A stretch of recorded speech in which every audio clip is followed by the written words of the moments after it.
It's a previously welded R160 with the Perrin extended rear diff color cover. So just taking it apart right now to see how it is internally. A buddy of mine used to have it, another one bought it and sold it, so gonna see what it's like inside, clean it up, and go ahead and then slap it in the wagon finally. So I have it all drained out. There's a breather plug, I believe it's a breather up there. 14mm bolts going around. Got the drain plugs on the side right there. Go ahead and take all the bolts going around right off. I got the Perrin cover off the rear diff. Previous weld seemed to be pretty good on both sides, holding up. Spun it around, other side looks good as well, so going to slap some RTV gasket maker on it, put the cover back on, wire wheel the surface rust off, and get it installed. I figured I would just show this since I'm under the car. The rear differential brace, these bushings here, I took them out. Literally the OEM ones that I took out were as loose as a wet noodle. It was like holding a handful of wet mac and cheese. But yeah, replace these, the rear brace, and I have the white line rear subframe locking bolts. From what I've read, this combo apparently helps greatly with the R160 axles and the differential from slopping around when you get onto it, which I fully believe that, because granted, this brace going across right here is holding the rear diff, but this brace, as OEM setup with those loose rubbery bushings, with the torque, is just, this brace is gonna just flex back and forth. But with these solid hard bushings and the brace, it just makes the rear diff super solid. I also saw apparently replacing the rear cross brace, or the front cross brace, they have new bushing inserts. Apparently if you replace those, it also helps stiffen up the rear end. But I just wanted to pass some info along to other people, other Subaru owners that are getting into drifting as well, that don't have the budget for a R180 or a beautiful TS Fab rear setup for a 350. One day, this car or another car, I don't know. It's still my show car, it's still my baby, so we'll see. I'd like to keep it all still Subaru.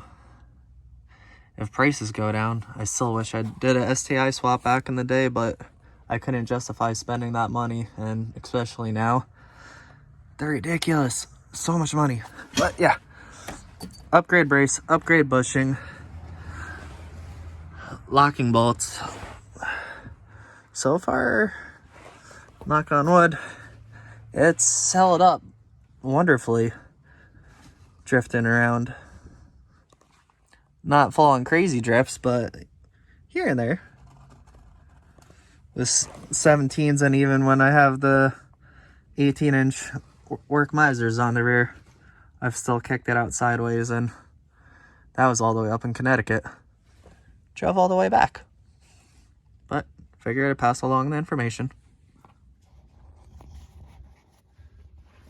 Up front, I have these 4 bottom bolts soaking in some PB Blaster. They're going to be 18mm, and these 4 side bolts right here they seem to be 14 millimeter. The 14 slips on there, but it won't go up front. I think it's just because obviously a little bit rusted, but the 15 fits on there. So after I get them all cleaned up, I'll go back with the 14 to slide them on, and never sees every single bolt silver on this car, so that way it'll come out nice and easy next time. Knock on wood. Okay, so I have the car jacked up. I got the 4 bolts holding the differential brace, soaking in some PB Blaster. They're going to be 17 millimeters. I found, because it's so tight with the brace to the rear spare tire well, that small socket on a breaker bar gets right up inside there, and you can undo them. But if you don't have the brace, you should be good. It's just because the brace obviously sticks so much further back, it starts getting into a little bit tight situation. I tried getting the rear differential out with the muffler still on, but it wasn't going. The axle was getting caught up because the muffler was going about right there. So I just sucked it up and took the muffler off. I mean, I told myself it was just 2 bolts. I was just being lazy, but so it's down and almost out. I finally got the underplate undone with the 4 side bolts right here. 1, 2 on the other side. Then there's 4 nuts holding on the plate to the bottom differential. Those, I don't know if you can see, but basically it's a bracket that goes across the top here and has the bolts attached to the bracket that come down through these 2 holes. So luckily, again, knock on wood, was able to heat the one up, soak the rest in PB Blaster, soak them all, and then took my impact to them and got them undone without getting deeper into a hole. But figured add that to the step. And then these bolts, let's go this way, that hold this factory brace on. Before, the bolts were going this way.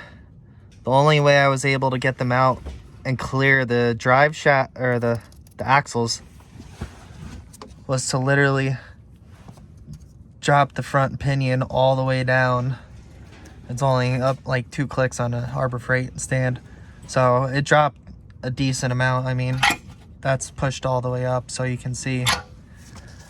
So, however, I learned my lesson. Next time, I'm just gonna feed the bolt in going this way into the hole. I already checked it will clear clear both sides. The exhaust, just push over and it'll fit right. Just so that way, down the road, when I take everything apart, again, like any car enthusiast, I want to take everything apart and clean it all up and do eventually a nice restoration on the undercarriage. But the bolt going this way is definitely going to save me a lot of time, stress, and headaches. But I wanted to add that into the video so that way anyone else dropping their rear diff, just undo those. A lot of PB Blaster, some heat, and an impact gets those nuts right off. Drop the front pinion all the way down in order to slide the bolts out to clear the axles. Got the rear differential dropped out. Got the axles out. Honestly, I wasn't sure how far it was gonna have to go down for the axles to pop out. But yeah, pretty much all the way on the ground, and the axles were able to come out. So that way I don't have to undo all my suspension. But if you can see, those are the brackets I was talking about the 4 bolts that go down through the differential in the front. So yeah, just so that way everyone can see what I was talking about. That it would have turned into a bigger project if it started spinning up here. Because I mean, you got the heat shield right there on that side, and it was that front one that was causing me problems. So one thing I did on the differential bolt and also these bolts on the bracket is ran tap and die set on the bolts and the nuts just to clean them up. And honestly, I'm super glad that I did, because some of these bolts definitely needed some persuasion to cut through. So I'll never seize them, get them all coated so that way then they'll be good for future to take out. And time to get the differential back up. I got the 2 rear differential bolts out this morning. The coarser end threads into the housing, the finer end gets the nut holding on to the rear subframe. I'm gonna take a quick measurement of this.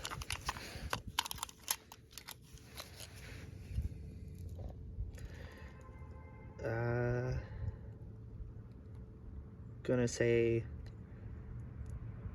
just gonna round it. It's gonna be 2, looks like 2 and 15/16 to be precise. But I'll just round it to like 2 1/4, because I read online someone else did it for quick change, just getting a bolt to thread it. It's been a little bit of a process getting this up, but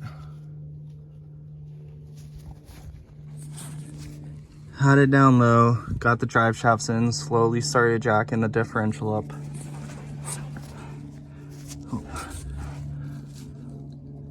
I got the front up on a stand with the bolts right here. So next I'm gonna have to drop the nose of it to get the bolts in, possibly lower the back down a little bit. But I finally have the factory brace up in where it needs to go, bolts lined up. Now it's just getting those. I had to get this started first, nose down a little bit, but so that way it could shift forward and back and wiggle up into place.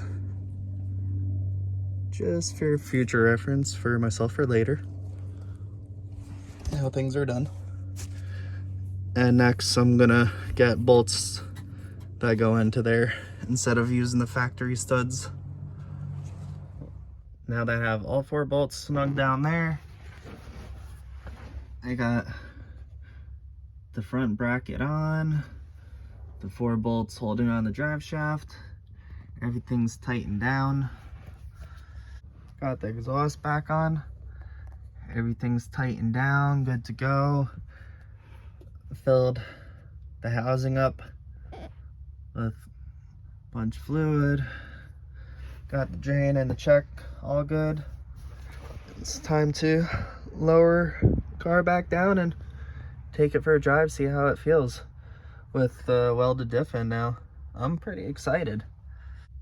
Most likely I'll be posting this first, but coming up next, since I got the diff in, I'm gonna be working on the front fenders. molding some metal flares into the front fenders. I got new OEM fenders, so they're fresh metal. We'll just screw them on the metal flares and cut and get it all fitted up. It's getting there. I'm proud. Well, hope everyone's enjoying. Thank you.